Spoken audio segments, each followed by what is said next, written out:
Olá! Na última semana, avaliamos então o primeiro módulo da Pato Highlight, onde nós estudamos todo o processo da adaptação celular. Hoje, iniciaremos então um segundo módulo.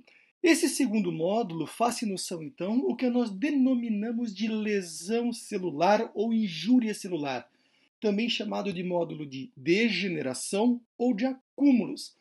Nesta primeira parte, falaremos só sobre uma introdução para a gente poder saber em qual terreno nós estamos pisando, para entender um pouco mais sobre cada um dos processos de acúmulo. Mas antes da gente falar de todos os processos e quais são os principais órgãos acometidos, é necessário que façamos então um remember dos principais conceitos abordados até agora.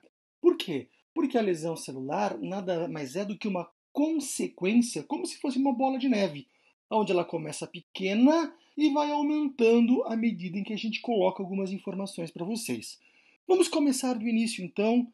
Força, pegue na memória dois conceitos importantes. Quais conceitos são esses? Morfostase e homeostase. Lembrar que a célula, um tecido ou um órgão, basicamente tem um componente homogêneo, um tamanho, uma quantidade de células homogêneas e que cada uma delas acabam fazendo um equilíbrio dinâmico, uma troca de informações com células vizinhas ou com ela mesma, chamada de processo parácrino ou autócrino, de forma respectiva. Ok, pessoal? De forma que um quadro de morfostase ou homeostase é como se fosse um órgão, um tecido, andando num circuito. Esse circuito é o trajeto normal que ele vai seguir, mas à medida em que eu tenho qualquer tipo de injúria, seja ela por qualquer motivo que falamos até agora, vamos lembrar quais são? Falta de oxigênio, chamado de hipóxia ou ainda anóxia, ok?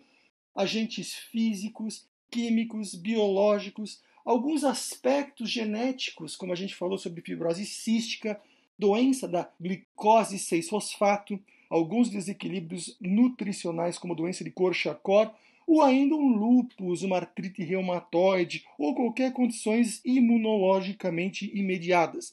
Todos esses fatores contribuem, então, para um processo de injúria, que, dependendo de como ela ocorre, pode ser de pequena monta ou de grande monta, mas o que faz com que o nosso carro saia daquele circuito normal e leve um quadro, então, de uma injúria, de um trauma. É como se fosse uma batida e saindo do seu ambiente normal, que é da sua pista normal, e batendo. Lembre-se que essa batida pode ser pequena ou pode ser grande, ou pode ser grave, ok? Então vamos começar, a partir de todo esse conceito, colocar no nosso fluxograma. Aquele fluxograma que eu recomendei que nunca era para esquecer. E que esse fluxograma ganhou também o selo de que vai cair na prova, como a gente já falou nas aulas anteriores. Muito bem. Dentro de uma célula normal, em homeostase e morfostase, quando eu tenho uma injúria, essa célula pode se adaptar, se for uma injúria de pouca intensidade. E vocês lembram quais são as adaptações? Lembram do nosso mantra. Quais eram elas mesmo? Hiperplasia, hipertrofia, atrofia e metaplasia, que foram questões muito bem abordadas nos vídeos 1A e 1B do nosso módulo de adaptação celular, ok? Joia, pessoal? Muito bem. Então, se tudo isso ocorrer, nós adaptamos. Mas se uma célula for incapaz de se adaptar devido a um trauma um pouquinho mais severo, mais grave, tá certo? O que vai acontecer nesse mecanismo? A célula vai levantar o sinal vermelho de que nós estamos diante de uma lesão celular. Mas lembre-se, essa lesão celular é um motivo do que nós não temos a capacidade de se adaptar de forma adequada, levando a um quadro, pessoal, que é um quadro grave, ok? Mas vale um adendo aqui. Por mais que nós tenhamos um quadro de grave lesão celular, a sua função permanece. É claro que a sua função é capenga. Essa função não é igual à anterior. Por isso que a gente chama isso de uma nova morfostase, uma nova homeostase. É igual à anterior? Não, ela é deficiente. mas mesmo sendo deficiente, ela ainda nos dá uma demanda funcional, por mais ruim, por mais, digamos assim, capenga ou por pior que ela seja, ainda funciona. O fato de funcionar, chamamos isso de lesões do tipo ainda reversível, mas quase que a um passo de levar à morte celular, ok? Muito bem. O que é então essa lesão que leva esse tal de grave dano celular? As lesões são alterações chamadas de acúmulo de substâncias. À medida em que eu vou acumulando substâncias, eu vou alterando a função. Por quê? Porque esse acúmulo de água, proteína, glicídio, lipídio, muco dentro de um citoplasma celular e dentro de algumas organelas, principalmente como mitocôndria, como na parte do retículo endoplasmático rugoso, onde tem o ribossomos importante por síntese, tudo isso fica comprometido, ok? Por isso que nós temos uma mudança de função importante e essa função reduzida leva a um quadro que nós chamamos de ação degenerativa. Então, toda vez que nós tivermos um acúmulo de substância dentro da célula, como água, lipídios e tudo aquilo que a gente acabou falando um pouquinho antes, nós chamamos então de alteração regressiva. Tá ok? É claro que o tamanho da célula muda, mas aqui vale uma condição importante, que é o quê? Lembre-se da hipertrofia. O que era hipertrofia? Era um aumento do volume celular, mas um aumento do volume celular à medida que organelas iam crescendo e ocupando o volume, ou ainda microfilamentos ou miofilamentos ou filamentos intermediários para as outras células que não sejam musculares. O que aconteciam? Tomavam e cresciam, mas a célula não acumulava nada de síntese, nada de condições metabólicas, e sim organelas ou proteínas do filamento. Perfeito? Então, à medida em que você começa a acumular, por mais que a célula também cresça de volume, nós não chamamos de hipertrofia. Hipertrofia advém de um dano leve. Aqui é um dano grave, ok? Muito bem. Então, como é que a gente vai classificar essas lesões celulares? Nós vamos classificar a partir de qual substância, na realidade, nós vamos encontrar no citoplasma, ok? Beleza? Muito bem.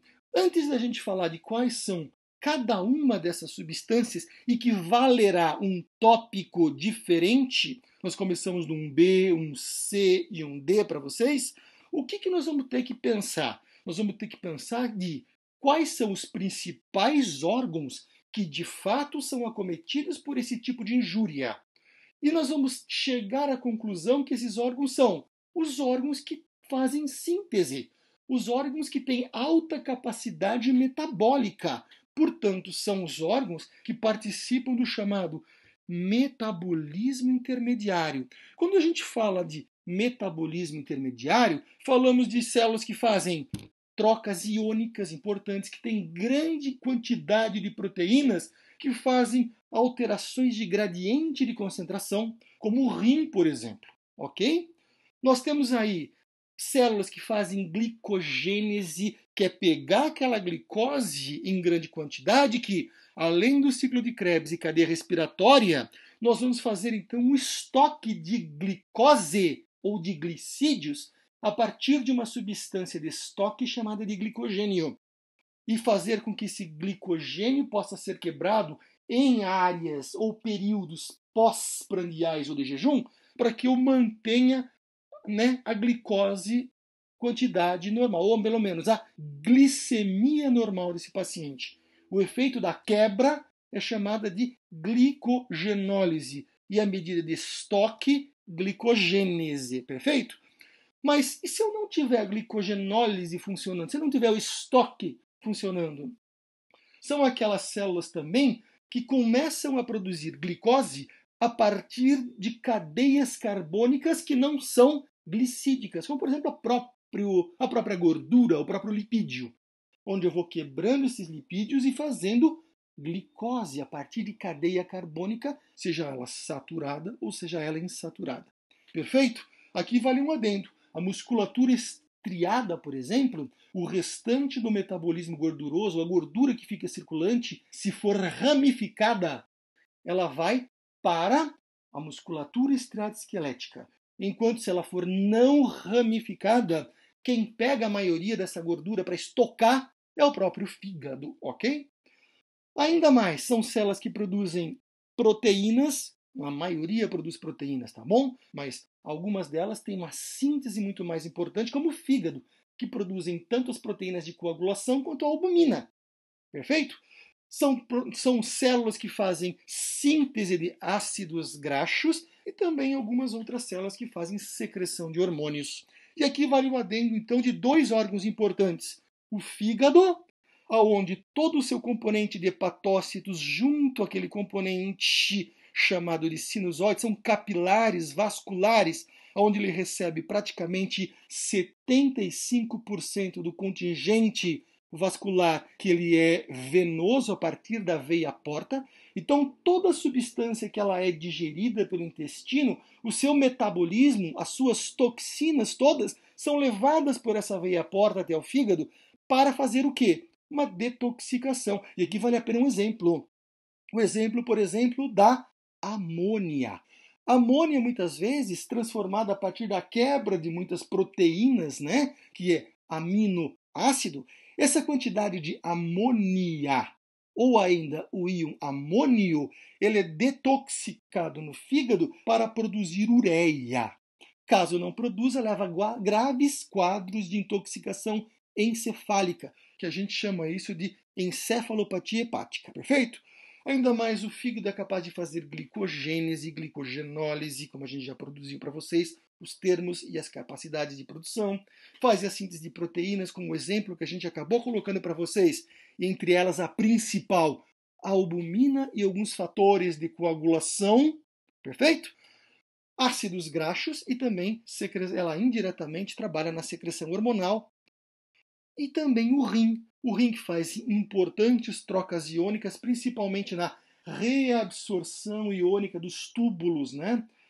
Nos túbulos contorcidos proximais e na alça espessa, na alça de Henle, onde eu tenho grande quantidade de bomba sódio-potássio, fazem depuração de urina, filtração, como todos vocês sabem, e também faz secreção hormonal, e duas são muito importantes. Primeiro, a secreção de renina, nesta areazinha mostrada aqui ó, no túbulo, na junção, chamada de junção glomerular, tá? Onde eu tenho uma mácula densa, que faz parte do túbulo contorcido distal, junto com uma veia aferente ou eferente, melhor dizendo, aonde eu tenho toda a parte de produção de secreção de renina. Renina fazendo parte daquela síntese de renina, angiotensina, aldosterona, importante para a manutenção da pressão arterial, ok? E também produção de eritropoetina, que é importante para a manutenção e a renovação do crescimento das células da medula óssea, principalmente de origem hematopoéticas e eritrocitárias, além da formação da urina, claro. Perfeito aqui ou não? Muito bem. E o que essas células podem acumular? Pode acumular água num processo que a gente chama de edema intracelular ou degeneração hidrópica, perfeito? Pode acumular lipídios como degeneração gordurosa, proteínas como hialinizações, né? Pode começar a produzir e estocar muco, como chamada de degenerações mucoides, ou ainda carboidratos, chamado de degeneração glicídica. Feito? Lembre-se um detalhe importante. Todas as lesões celulares e que produzem o acúmulo são consideradas lesões reversíveis, ok? Elas são degenerativas, produzem então um grande dano para a célula. Mas vamos pensar, o fato de ter um grande dano e ser reversível significa que eu tenho uma nova morfostase e uma nova homeostase, que é muito diferente da condição habitual ou normal da célula. É quase um passo antes de morrer, mas morreu não, ela ainda é reversível. Perfeito? Vamos tentar então digerir todas essas informações e, consequentemente, daqui a pouco a gente posta um novo vídeo com a porção 2B falando de próximo acúmulo, que será a degeneração hidrópica.